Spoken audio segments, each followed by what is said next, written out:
I do want to say, and I do have a question for you, that of course being an imam, it's not just about giving khutbahs, and it's not just about giving a little lecture or a gem here and there. Being an imam, the gravity of the position as a community leader, comes with a lot of challenges and problems. Could you walk me through one of the issues that you faced, being a young imam with no experience, no one else to talk to?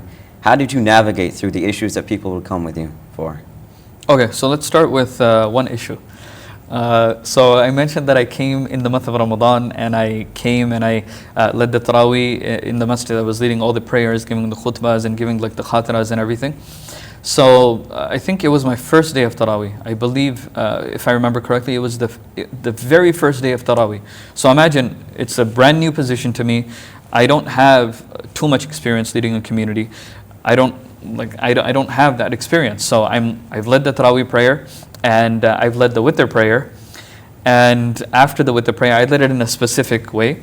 And after the witr prayer, a brother comes to me in front of everyone. He's like, Imam, you led the witr prayer wrong. And he started fighting with me in front of everyone. And alhamdulillah, there was like so many people there.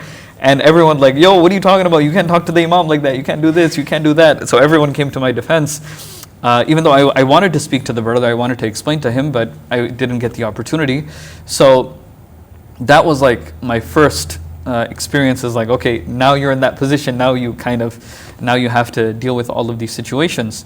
So when you're teaching, you don't have to deal with these situations. It's a very, you know what the routine is. You come to class, you teach, you have your students, and that's it. You have once or twice a year, you have the parent-teacher conference, and that's it. Not really a big deal. But when you're an imam, everything is unexpected, because you're not dealing with 10 students. You're dealing with 500 or 1,000 community members, and every community member has their own way of thinking, and rightfully so. There's no issue with that.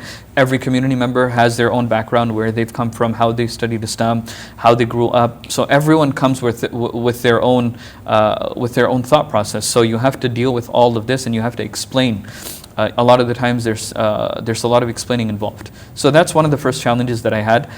It didn't really do anything to me, like it didn't traumatize me or anything, but that was a situation where I was like, okay, now this is what Imamat is all about. It's very unexpected.